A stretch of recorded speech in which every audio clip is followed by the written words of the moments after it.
Well, I am delighted to have Michele Irvin here with us to talk to us about Mahjong. Michele lives in Wilmette, actually in Mackenzie, right? That's As right. far as Yes. neighborhood. And she has been teaching Mahjong of late. And as many of you know, there's been a big Mahjong craze.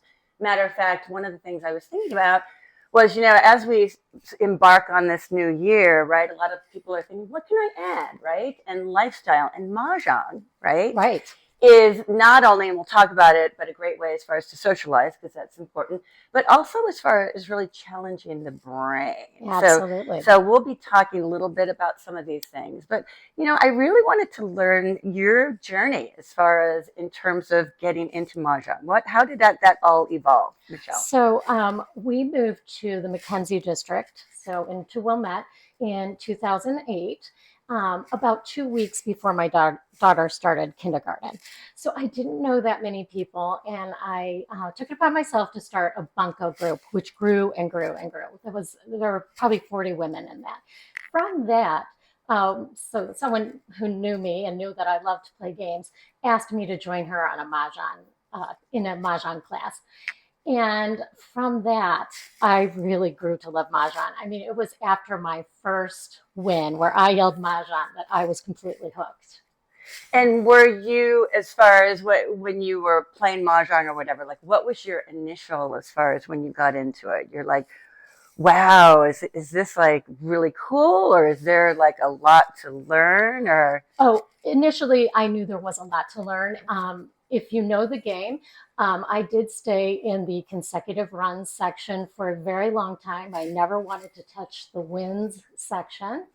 If you don't know the game, that just means as a beginner you kind of play in a certain way, and people start to learn your strategies. So you do have to expand your knowledge of the game, which I did very quickly after I started to realize, you need to move on.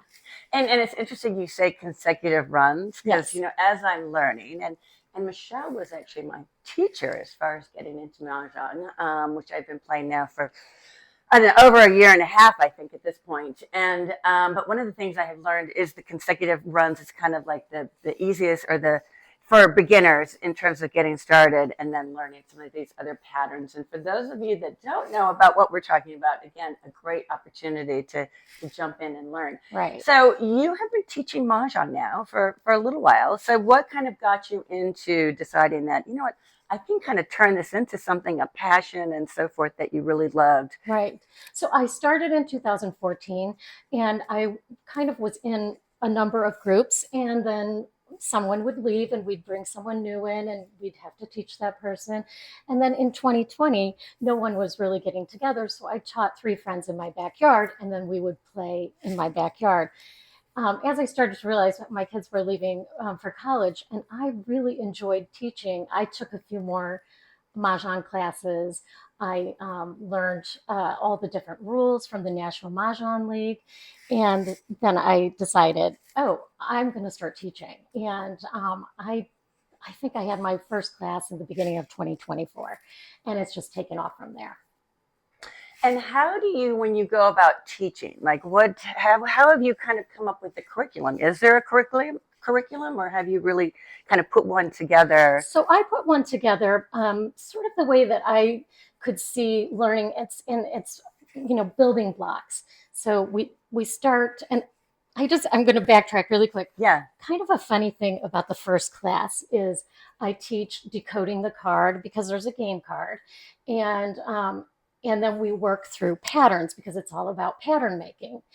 And I can tell in the first class, people are overwhelmed, confused. And I've even had people say, I wasn't sure if I was going to come back again. So it's then in the second, third, and fourth class. So I do 4 2-hour sessions. And in that second, third, and fourth, we do guided gameplay. And by the time you're done with that fourth class, you know how to play Mahjong. Well, you know what it is, and again, because I attended your class and I agree. I mean, you took what can be somewhat intimidating initially as you're learning everything and the different tiles and the card itself, right? Right. Which again, we haven't really talked about. Maybe we can kind of go in terms of the evolution, shall we say, Yeah. but really just understanding that. And I will say that the first couple times was a tad bit overwhelming, but by the fourth session, you have a little bit of a modicum of understanding.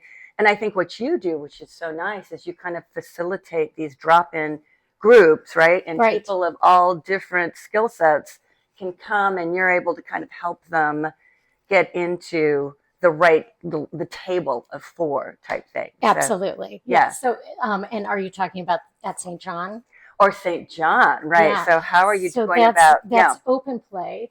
So every other Wednesday, we do an open play at St. John's for people who have some experience with Mahjong. So you would come with a little bit of experience.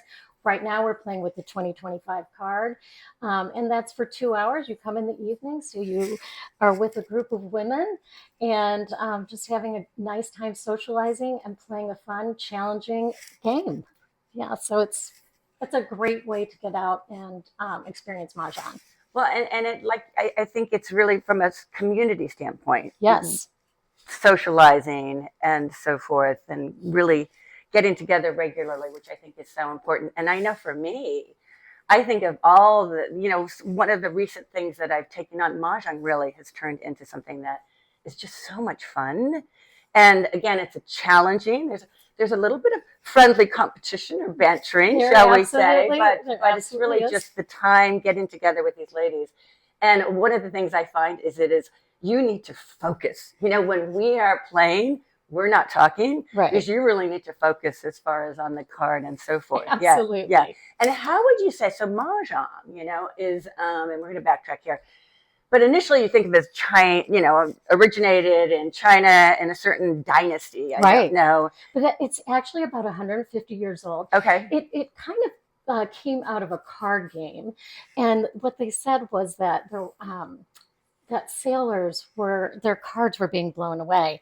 And then they chipped out these tiles and started playing the tile game. And that's how it became tiles. But it came to the United States in the early 1900s, prior to World War I. And then in World War I, it really became a woman's game. Before that, it was a betting game. It was a man's game. And then it became a woman's game. And betting, right? Women can bet too. Yes. Although we don't. Although we don't, but we totally could. And then about 88 years ago, we're going into the 89th year, the National Mahjong League decided to create this card, which I do. Can I stand? I'm just going to stand up here. Absolutely. The National Mahjong League creates the National Mahjong League card, and every year, which is another reason why this game is so much fun and interesting and challenging, is every year they come up with a new card. So this is this year's card. This is the 2025 card. But the National Mahjong League formalized the game and created a lot of rules around the original game, but it's very different than the Chinese game. And there are also 40 different versions. So when you're talking about Mahjong, you need to figure out which game you're playing. So, and I actually hear that the American version is perhaps maybe even more complicated than the Chinese version. Have you heard that? Or is that not really? Or with more rules and so forth? I have heard that, but I actually don't know that to be true. I do watch videos to see how the Chinese version is played, and there are similarities in terminology, pungs, kongs, pairs, but they don't use jokers, which I feel like jokers are very, very helpful in Mahjong. Jokers are very helpful in Mahjong. Unless you try to use a joker in a pair, then you're going to have problems. Otherwise, jokers are incredibly helpful. So I actually don't know exactly which one's harder, which one's. I think it's just if you learned it, you would. There are a lot of similarities. Anyway, so one other tidbit that I got, you may know that what Mahjong, the word is in Chinese. Have you? Yes, it means sparrows. Right. Yeah. So, and they say that it's based on the clicking sounds, that it sounds like sparrows. Exactly. I learned that from ChatGPT. Nice. So that was, thank you, Chat. But so Michele, how can people go about finding you if they're interested in taking classes and so forth? Absolutely. So, you can text me at 312-217-6909 or email and that is M Irvin, so MIRVIN at sbcglobal.net. So those are two ways to get in contact with me. And I have a class starting in January at St. John's. There are a few seats left for that class. The classes are up to 8 people. So just note you'll have plenty of one-on-one time with me, and you'll have plenty of time to ask as many questions as you would like during those classes. I also host group classes, and that's just based on an individual who has maybe 3 to 7 friends, because again, I only go up to 8 people. And then I would meet them in their home or a place of their choice. So there are a couple of ways to take a class with me. Well, wonderful. I mean, this has been so fun getting a thank chance you. to interview you. And again, I will tell you that the ladies that I play with, we all learn from you, and we always talk about how we so enjoyed your classes. And we were always excited. We were always like, when we're playing now, we're like, gosh, I wish Michele were here so she could look over our shoulder and tell us what patterns, which tiles we should be keeping. Because that's another thing. We're not going to get into it. But in the beginning, as far as breaking the wall and understanding the whole, which tiles you keep as far as the Charleston. But Absolutely. anyway, a topic for a whole nother day. Absolutely. So, Michele, thank you so much And for thank your you. time today. Thank So, you. Yeah. That's been a lot of fun.